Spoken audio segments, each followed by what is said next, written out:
প্রিয় শিক্ষার্থী আসসালামু আলাইকুম। আজকের এই ক্লাসে আমরা ষষ্ঠ শ্রেণীর ইংরাজি বইয়ের চ্যাপ্টার 4.5 নিয়ে আলোচনা করব। বলা হচ্ছে নাও ইন পেয়ার্স অর গ্রুপস, এখন জোড়ায় অথবা দলে রিড দ্য ফলোয়িং টেক্সট। এখানে একটা টেক্সট রয়েছে, এই টেক্সটটা পড়তে হবে। Then fill in the blanks with different types of sentences. এরপরে ভিন্ন ভিন্ন সেন্টেন্স দিয়ে এই যে খালি ঘর বা খালি জায়গা এটা পূরণ করতে হবে। ঠিক আছে, সেন্টেন্স কি আমরা জানি, যেমন অ্যাসার্টিভ ইন্টারোগেটিভ, তারপরে assertive affirmative, assertive negative or interrogative affirmative or negative. এই সেন্টেন্সগুলো দিয়ে তোমাদের এই খালি ঘরগুলো পূরণ করতে হবে। মানে সেন্টেন্স বসাতে হবে এমন না, এমন সেন্টেন্স দিয়ে, অর্থাৎ অ্যাসার্টিভ সেন্টেন্স, ইন্টারোগেটিভ সেন্টেন্স, এই সেন্টেন্সগুলো দিয়ে তোমাদের এই খালি ঘরগুলা মানে খালি জায়গা পূরণ করতে হবে। কেন? To make the passage meaningful. এই যে প্যাসেজ, এই প্যাসেজটা অর্থপূর্ণ করতে। তো কিভাবে তোমরা এটা করবা ইনশাল্লাহ সেটা আমি তোমাদেরকে দেখাবো। এবং ভিডিওটি শুরু করার পূর্বে তোমাদের কাছে অনুরোধ থাকবে, তোমরা যারা এখনও আমাদের এই চ্যানেলটি সাবস্ক্রাইব করোনি, please subscribe our channel and stay connected. এবং তুমি যদি অলরেডি সাবস্ক্রাইব করে থাকো তোমাকে অসংখ্য ধন্যবাদ। তো দেখো আমরা এখন এই টেক্সটটি পড়ব। তো বলা হচ্ছে, দেখো, hello I am Rakib Hasan. Hello, আমি হই রাকিব হাসান। ইউজুয়ালি, সাধারণত, I get up early in the morning. সাধারণত আমি সকাল সকাল ঘুম থেকে উঠি। বাট টুডে, কিন্তু আজকে, এরপরে তোমাদের কিছু লিখতে হবে, যেটা লিখলে পুরো প্যাসেজটা একটা অর্থপূর্ণ হয়। তো কি এমন লিখলে এই প্যাসেজটা আরও সুন্দর এবং অর্থপূর্ণ হবে সেটা আমি তোমাদেরকে দেখাবো। এবং এইটা আমি অলরেডি তোমাদের এখানে লিখেছি। দেখো, এখান থেকেই আমরা পড়ি। ইউজুয়ালি, সাধারণত, I get up early in the morning. সাধারণত আমি সকাল সকাল ঘুম থেকে উঠি। বাট টুডে, কিন্তু আজকে, আই ওভার স্লিপড। আমি অতিরিক্ত ঘুমিয়েছি, মানে আজকে আমি সকাল সকাল উঠতে পারিনি।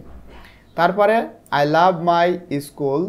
আমি আমার স্কুলকে ভালোবাসি। সো, এখানে যে বোল্ড করা রয়েছে এগুলো তোমাদের লিখতে হবে, আর বাকি অংশটুকু তোমাদের বইয়ে দেওয়া রয়েছে। ঠিক আছে, আই লাভ মাই স্কুল, আমি আমার স্কুলকে ভালোবাসি। সো, সুতরাং, তারপরে তোমরা লিখবা I always try to be on time. সুতরাং আমি সর্বদাই চেষ্টা করি সময় মতো যেতে বা সময় মতো সব কাজ করতে।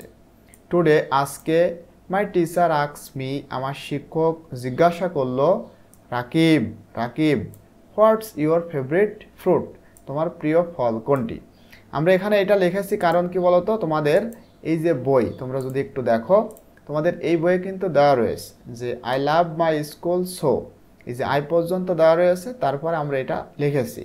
আবার today my teacher asks me, আজকে আমার শিক্ষক প্রশ্ন করলো, মানে কি একটা প্রশ্ন করলো, এখানে একটা ইন্টারোগেটিভ সেন্টেন্স লিখতে হবে। আই রিপ্লাইড দ্যাট, আমি উত্তর করলাম যে আই লাভ ম্যাঙ্গোস, আমি আম ভালোবাসি। তার মানে প্রশ্ন করলো তুমি কোন ফল ভালোবাসো, তখন সে বলতেছে আমি আম ভালোবাসি।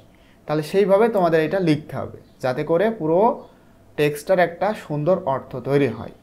এরপরে ইন ইংলিশ ক্লাস, ইংরেজি ক্লাসে, মাই বেস্ট ফ্রেন্ড, আমার প্রিয় বন্ধু, wanted to borrow my pen, আমার পেনটা ধার চাইলো, মানে আমার কলম ধার চাইলো। আই টোল্ড হিম দ্যাট, আমি তাকে বললাম যে সরি, দুঃখিত। কারণ কি? কারণ আমার কাছে মনে করো একটাই রয়েছে, যে because I only have one, কারণ আমার কাছে একটাই রয়েছে।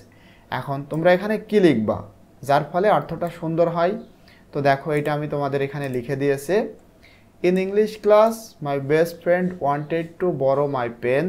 আই টোল্ড হিম দ্যাট, আমি তাকে বললাম যে সরি, দুঃখিত, I could not lend it to him, আমি তোমাকে এইটা ধার দিতে পারবো না। Because I only have one, কারণ আমার কাছে একটাই রয়েছে। ঠিক আছে, তো এই অংশটা দেখো তোমাদের এখানে দেওয়া ছিল, এই যে এটা দেওয়া রয়েছে, বাকিটুকু মাঝখানেরটুকু তোমাদের লিখতে হবে। তো সেইটুকু আমরা লিখলাম। Today I joined the recitation club, not the singing club. আজকে আমি যোগদান করেছিলাম আবৃত্তির ক্লাবে, কোনো গানের ক্লাবে না। বিকজ, কারণ, আই লাভ রিসাইটেশন, বাট, তাহলে এখানে কী হবে বলো তো, আমি রিসাইটেশন ভালোবাসি কিন্তু সিঙ্গিং ভালোবাসি না, এমন একটা লিখলেই হয়। তো আমি এইটা দেখো তোমাদের জন্য লিখেছি, today I joined the recitation club not the singing club. ঠিক আছে, because I love recitation but I am not very good at singing, এটা লিখলেও হবে।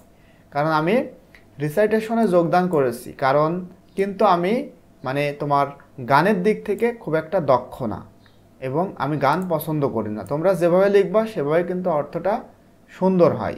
ঠিক আছে, তোমরা তোমাদের মতো করেও লিখতে পারো। তো এই অংশটুকু দেওয়া ছিল যে আই লাভ রিসাইটেশন বাট, তারপরে তোমাদের লিখতে হবে। ঠিক আছে, এই যে দেখো আই লাভ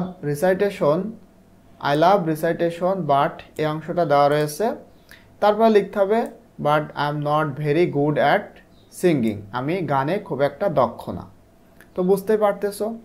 এরপরে দেখো এখানে বিফোর রিঙ্গিং দ্য বেল, মানে বেলটি বাজার পূর্বে মাই টিচার আস্কড, আমার শিক্ষক প্রশ্ন করলো, এভরিওয়ান, প্রত্যেকে, have you packed your bags and homework, প্রত্যেকে কি তোমরা তোমাদের ব্যাগ এবং হোমওয়ার্ক মানে প্যাক করেছো, তুলে নিয়েছো? আই রিপ্লাইড দ্যাট, আমি উত্তর করলাম, I had put everything in my bag, আমার ব্যাগে আমি সব কিছুই রেখেছি। তো এইভাবে করে তোমরা তোমাদের কাজটা কমপ্লিট করতে পারো। ঠিক আছে, তো আশা করতেছি তোমরা এটা বুঝতে পেরেছো।